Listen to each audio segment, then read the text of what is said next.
తన మనసులో మాధవ ఉన్నాడు అనే నిజాన్ని మహాలక్ష్మి ముందు బయటపెట్టిన మనీషా. ఆనందంలో మహాలక్ష్మి. ఇప్పుడు మహాలక్ష్మి అందరినీ ఒప్పించి మనీషాకి మాధవకి పెళ్లి జరిపిస్తుందా? రెండవ పెళ్లి సంబంధమైనా సరే చేసుకుంటాను అని పెళ్లిళ్ల బ్రోకర్కి చెప్పిన మాధవ మనీషాని పెళ్లి చేసుకుంటాడా? అసలు పొదరిల్లు సీరియల్ రాబోతున్నటువంటి ఎపిసోడ్స్లో ఏం జరగబోతోంది? టీవీలో కన్నా ముందుగా తెలుసుకోవాలి అనుకుంటున్నారా? అయితే వెంటనే ఛానల్ని సబ్స్క్రైబ్ చేసి పక్కనే ఉన్న బెల్ ఐకాన్పై ట్యాప్ చేయండి. అప్పుడే మేము పెట్టే ప్రతి వీడియో కూడా నోటిఫికేషన్ రూపంలో మీ వరకు వస్తుంది. మహాలక్ష్మి అయితే బస్టాండ్లో కన్నాతో కలిసి తను ప్రేమించే అమ్మాయి ఎవరు తెలుసుకుందామని చెప్పి ప్రయత్నిస్తూ ఉంటే చక్రి వచ్చి అంతా చెడగొడతాడు. ఇక ఎవరి దారిన వాళ్ళు వెళ్ళిపోతే మహాలక్ష్మికి ఆఫీస్లో విక్కీ ఇచ్చే ట్రీట్మెంట్ అంతా కూడా కొత్తగా అనిపిస్తూ ఉంటుంది. ఎక్కువగా తన మీద శ్రద్ధ చూపించడం, ప్రతి పనిలోనూ మహాలక్ష్మిని గమనిస్తూ ఉండడం, మహాలక్ష్మి ఏం చేస్తున్నా సరే పదే పదే వచ్చి తనతో మాట్లాడడం, ఇదంతా కూడా మహాలక్ష్మికి ఇబ్బందికరంగా అనిపిస్తూ ఉంటుంది. చక్రి ఎందుకు జెలసీ ఫీల్ అయ్యాడో ఇప్పుడు తనకు అర్థమవుతూ ఉంటుంది. చక్రి తనకు ముందే వార్నింగ్ ఇచ్చాడు. ఇప్పుడు ఈ విక్కీ కావాలని ఇలా చేస్తున్నాడు. ఇప్పుడు ఈ విక్కీని ఎలా దూరం పెట్టాలో అర్థం కాక మహాలక్ష్మి అయితే ఆలోచనలో పడుతుంది. మరోపక్క చక్రి అయితే మహాలక్ష్మి గారు ఆఫీస్కి అయితే వెళ్ళిపోయారు. అక్కడ అస్తమానం ఆ విక్కీ గాడు లక్కీ లక్కీ అనుకుంటా మహాలక్ష్మి వెనకాలే తిరుగుతూ ఉంటాడు. ఇప్పుడు వాణ్ణి ఎలా దూరం చేయాలో కూడా అర్థం కావట్లేదు. మహాలక్ష్మి గారేమో ఉద్యోగం మానేయమంటే మానేయడం లేదు. అసలు నేనేం చేయాలి? మహాలక్ష్మి గారు నా వంక చూడాలి, నా మీద ఫీలింగ్స్ తెచ్చుకోవాలి అంటే మహాలక్ష్మి గారి ముందు నేను ఇంకా ఎంత మారాలి అని చెప్పేసి చక్రి ఆలోచించుకుంటూ ఉండగా తన దగ్గరకు కేశవ వస్తాడు. కేశవ వచ్చి చక్రి ఆలోచనలో ఉండడం చూసి, ఏరా దేని గురించి అంతలా ఆలోచించేస్తున్నావు? ఏం చేయాలని చూస్తున్నావేంటి? ఆ ఆలోచించేదేదో అన్నయ్య పెళ్లి గురించి ఆలోచిస్తే ఏదో ఒక సంబంధం దొరుకుతుంది కదా అని చెప్పి కేశవ అంటూ ఉంటాడు. ఏరా అన్నయ్యకు తొందరగా పెళ్లి చేసి ఆ బుస్సుని తీసుకొచ్చి పెళ్లి చేసుకోవాలని చూస్తున్నావా? నీ తొందర అదేనా అని చెప్పి చక్రి అంటూ ఉండగా దానికి కేశవ, అలాంటిదేం లేదురా, శైలు వాళ్ళ అమ్మ వాళ్ళ ఇంట్లో చాలా ఇబ్బందులు పడుతుంది. మొన్నటికి మొన్న నువ్వే చూసావుగా, బలవంతంగా పెళ్లి చేయాలని చూశారు. ఇంకా ఏం చేస్తారో ఏమో కూడా తెలియడం లేదు. తనని ఆ ఇంట్లో అలా ఉంచితే తను సేఫ్గా ఉంటుందా లేదా అని కూడా భయమేస్తుంది నాకు. అందుకే తొందరగా అన్నయ్యకు పెళ్లి జరిగితే ఆ తర్వాత తనని పెళ్లి చేసుకోవాలని చూస్తున్నాను. ముందు తను క్షేమంగా ఉంటే చాలరా, ఆ తర్వాత పెళ్ళి తర్వాత అదంతా కూడా ఆలోచించుకోవచ్చు. ముందు అన్నయ్యకి మంచి సంబంధం చూడాలి. ఆ బ్రోకర్ ఏమో ప్రతిదీ పనికిమాలిన సంబంధమే తెస్తున్నాడు. ఒక్కటి పనికొచ్చే సంబంధం తీసుకురాలేదు. ఇప్పుడు ఏం చేయాలి? ఎలా అన్నయ్యకు సంబంధం వస్తుంది అని చెప్పి కేశవ బాధపడుతూ ఉంటాడు. దానికి చక్రి అయితే, వేరే వాళ్ళు ఎందుకురా, నేను చెప్పాను కదా మనీషాకి అన్నయ్యకి చాలా మంచిగా సెట్ అవుతుందని. మనం ఒకసారి బన్సీతో మాట్లాడదామా ఈ విషయం గురించి? తను ఏమంటాడు అప్పుడు మనీషాని అడిగి తెలుసుకుందాం. తన మనసులో ఉన్నాడా లేదా మాధవ అన్నయ్య అనేది తెలిసిపోతుంది కదా. చాలా సింపుల్. ఇంత సింపుల్ విషయానికి ఎందుకురా అంత టెన్షన్ పడుతున్నావు? పద ముందు బన్సీతో మాట్లాడదాం అని చెప్పి ఇద్దరు బయటికి వస్తూ ఉండగా మహాలక్ష్మి ఆఫీస్ కంప్లీట్ చేసుకొని అప్పుడే ఇంటికి వస్తుంది.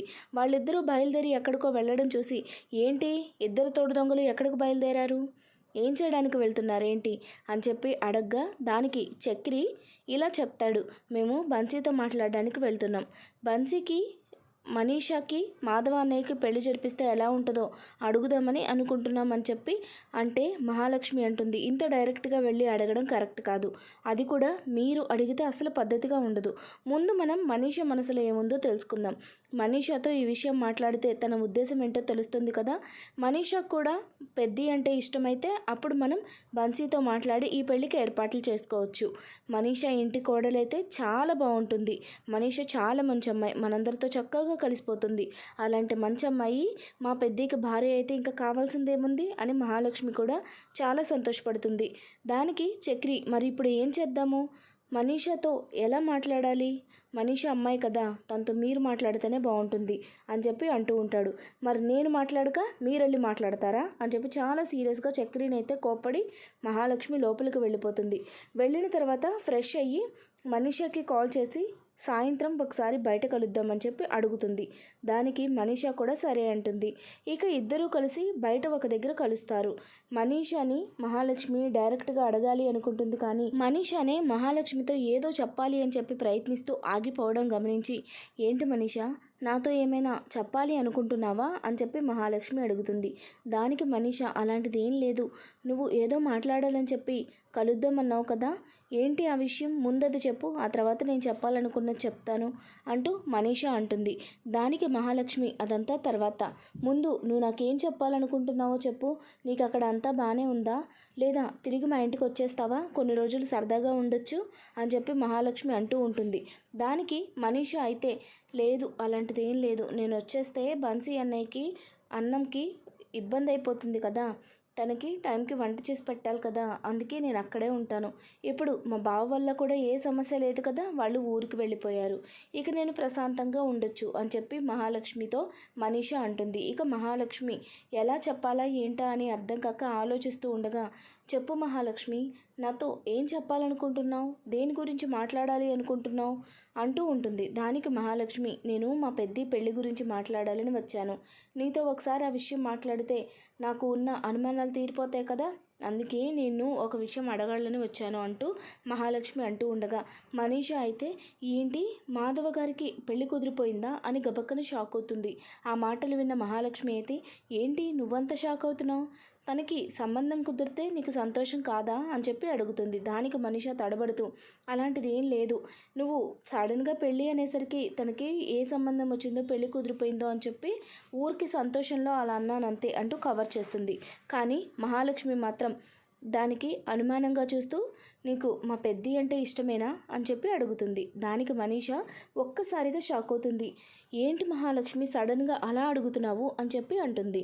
దానికి మహాలక్ష్మి అయితే, చూడు మనీష, నేను మా పెద్దిని పెళ్లి చేసుకుంటావా అని నిన్ను అడగడానికే వచ్చాను, డైరెక్ట్గా విషయం చెప్పేస్తున్నాను కదా, పెద్ది పెళ్ళైతేనే కేశవ పెళ్లి జరుగుతుంది, కానీ పెద్ది ఎవరిని చేసుకోవడానికి ఇష్టపడట్లేదు, పైగా ఏ సంబంధం రావట్లేదు, ఒకవేళ ఏదన్నా వస్తే అదేదో పనికిమాలిన సంబంధమే వస్తుంది, దాని వెనుక ఏదో ఒక సమస్య ఉంటుంది, నువ్వైతే మా అందరికీ తెలిసిన అమ్మాయివి, చాలా మంచి అమ్మాయివి, మా పెద్ది పక్కన నీ జంట చాలా బాగుంటుంది, మీ ఇద్దరు భార్యాభర్తలు అయితే ఆ ఇంట్లో ఇంకా ఎన్నో సంతోషాలు వస్తాయి, నువ్వు మా అందరితో కూడా చక్కగా కలిసిపోయావు, నువ్వంటే మా అందరికీ ఇష్టమే, దయచేసి నా మాట విని నీ మనసులో మా పెద్ది మీద ఎలాంటి ఉద్దేశం ఉందో చెప్పు అని మహాలక్ష్మి అడగడంతో మనీష అయితే చాలా సంతోషంగా, నేను నీకు ఈ విషయం చెప్పాలని ఇందాకటి నుంచి ఆలోచిస్తున్నాను, నాకు మాధవ గారంటే చాలా ఇష్టం, ఆయన చాలా మంచి వ్యక్తి, అంత మంచి మనసు ఉన్న వ్యక్తి నాకు భర్తగా వస్తాడంటే నాకు కావలసింది ఏముంది, నేను తనని ఎప్పటి నుంచో ఇష్టపడుతున్నాను, ఆయన మంచితనం,